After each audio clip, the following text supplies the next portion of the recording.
With a person who's breaking your self-esteem, they're constantly making you feel like you're not worth anything or you will not be anything. They're constantly reminding you of your wrongs. They're completely unforgiving. I mean, that's emotionally abusive. So happiness in a marriage or happiness in a relationship, you're not going to have it every day. But if you have disagreements, is there a way that you can resolve them respectfully? All right?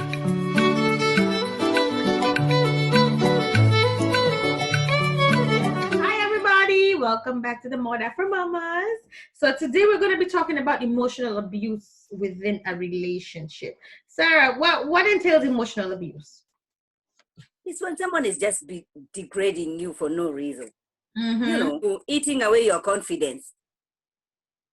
And a lot of these people, I call them narcissists. Okay, that person, I've seen those people a lot. It used to be such a foreign concept to me, but the more I understood it, the more I see it very often. It's that person who is so nice outside, like. When you're in public, people are like, oh my God, you have such a good man, you have such a good chick. But then when you're within the confines of your home, with a person who's breaking your self-esteem, they're constantly making you feel like you're not worth anything or you will not be anything. They're constantly reminding you of your wrongs. They're completely unforgiving. I mean, that's emotionally abusive. You're never able to, your sorry is never enough. It doesn't matter what you do. Your sorry is never enough.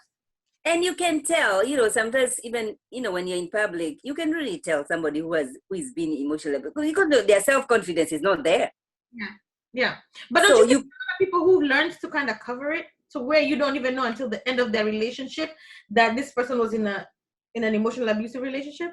Yes, because you have learned how to adapt to this kind of a situation, or you have learned ways to deal with this. I think the saddest part though is when people actually take on the persona that this person is giving them and don't even realize that they're being abused.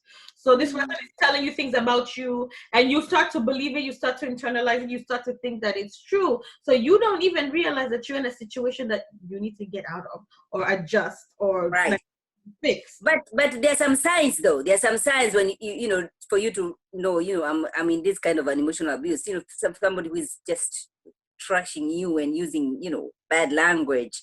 Yeah. Or they're making decisions without consulting you. That's a big one. Especially when you're in a situation like a marriage, right? There's a certain level of things that once you're deciding to do, it has to run by your partner. It doesn't matter whose money is going in it. It doesn't matter who it's going to benefit. If we're making such major decisions, we both need to be in agreement. We both need to be on the same line and same level. Right. Oh, yeah. And what we talked about financial abuse, right? And we talked about, how they don't want you to correct them. They don't want you to be involved in anything, right? In any decision making, and makes you feel small, right? And so that's kind of an emotional abuse, don't you think? It is. It is. It is, and the fact that you can be made to feel unequal within the relationship is in itself just, no matter what tool people are using. I don't care if you're stay at home and the other person works. I don't care if the other. A relationship should be 50-50. At least that's how I feel. And so no one person should make the other feel like they're superior to them or that they're bringing more to the table than the other person. Another reason I think people do get into emotional abuse, whether or not they realize it, is because there's people who want control. There's people who are control freaks, right? They have to be in charge of what's going on in the relationship. They have to tell you what we're doing and how we're doing it. I mean, how do we notice or how do we realize if we are in a relationship? Because in a relationship, I feel like there's two different people, right? There's always a person who leads and a person that follows. So how do we differentiate a leader type of person in a relationship versus a person who's trying to control you and therefore emotionally abuse you? But if somebody is leading you, they're always trying to explain to you, why are we making this move, Sarah? We're gonna invest in this, and these are the benefits of investing in this. Other than telling me I've already put down some payment. Here we go. True. Very smart. What about emotional neglect? There's always one person who's more emotional than the other in a relationship, man or woman. There's just always one person who's more needy. Yeah. But that being said, it doesn't mean you don't both put your emotions into a pool, right? Everybody's taking a risk because you're trusting your heart into the other person. You don't know where it's gonna go. You don't know how it's gonna be. You pray and you work on it, right? And the person who chooses to neglect the things that they know you need. So if I'm a person who loves and needs a hug, I need to be reminded, oh, you look pretty, and you know that, and you are choosing not to give that to me. That's emotional abuse as well. And especially, I'm going to talk about moms because, sometimes we are just giving and giving and giving and giving. And so if our partners are not able to come and appreciate what we are doing, not saying, you know what, Sarah, today we're going to have to hire a babysitter. They're going to come take care of our kids. We're going to do something, just me and you. Or, just go. I'm going to be left with the kids. Go do whatever you need to do. Yeah. The only correction I'll put to your thing is it could be either or. Because for me, for example, my husband stays home with the kids. So for me. Yeah. No, I'm just saying, when I give that, when I give that example, I am talking about both. Whoever it is that is staying with the kids. Because listen, especially here, it doesn't matter. Sometimes it's a man, sometimes and for us, it's a vice, which is a good thing because we learn from each other. Yes. What I mean? And so, the thing I'm saying is that sometimes we need just me time. Another thing about emotional abuse, and this is maybe I've seen it more in the younger relationships. Do you ever have or heard of somebody in a relationship who is the woe is me partner, right? There's the person who everything is so sad and final with them. Oh, if you leave me, I'll kill myself. Oh, what am I going to do? So you never feel able to progress, right? It could be a new job opportunity that would take more hours. It's like, oh, now if you're never here, what am I going to do? And that's emotional abuse. That's not love, sisters. That's not love. That is not love. That is manipulation of the highest order. Do you know what I mean? They know what buttons to push. They give you this sort of guilt that you have to walk with and carry. Yes. And chicks do it too. When you get pregnant and then you start needing the guy.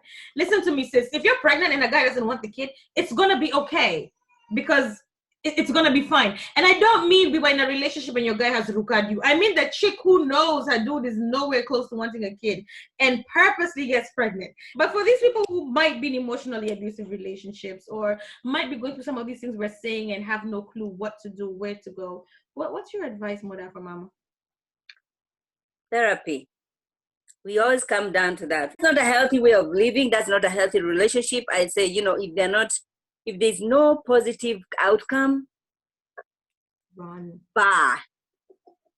And true, God will give you somebody for you. I believe love does not have to hurt. Love does not have to have pain. Watch an amazing movies, nonanga telenovela, people cry and then in the end they're together. There's a movie, honey. You can actually be blissfully happy. I'm not saying you'll never have fights, but I'm saying love does not have to have these big dramatic breaks in the middle. Right. It can be happy, it can be fun, it can be cool. If you're dating a narcissist, I mean, sis, I would say get out. Sorry. Seek therapy for yourself to heal yourself from what you've gone through. But I literally would take it out. If somebody, especially if you're just dating, is showing themselves as that, why would you want to spend your life dealing with that? It'll carry on to you because you'll internalize, and where's it going to go out? It's going to go out into your kids, whether or not you realize. You're going to teach them, okay, to those kind of people. Yeah. And when we talk about happiness in a marriage or happiness in a relationship, you're not gonna have it every day. Right. You know what I mean? But if you have disagreements, if you have all these difficult situations, is there a way that you can resolve them respectfully? All right, so that you're not diminishing the other person, or the other person is not feeling some kind of way. You know what I mean? Yeah. Because you're still a person at the end of it. They're still a person at the end of it, and they should know somebody who feels that they're so superior that they can pull down another person. Okay. And guys, like she said, therapy. I don't care what culture you're from, or what religion you're from. Find somebody you can be comfortable with, and I don't mean your sister, your mom. I say look into your local resources, see where you can find somebody who's unbiased, and have a conversation. Figure out where you are. Figure out if this is for you. If it's worth your relationship, listen, go ahead, fight it, do it together. Because sometimes maybe that person doesn't even realize as well. So they need therapy, you need therapy. True. Yeah. But in the place that you don't need to be, run. There's somebody out there who's gonna love you positively, completely. Okay. Yes. Let us know if you've been in any kind of these relationships. Let us know what abuse you face, and let us discuss together next time. Thank you for tuning in to the Moda for Mamas. Bye.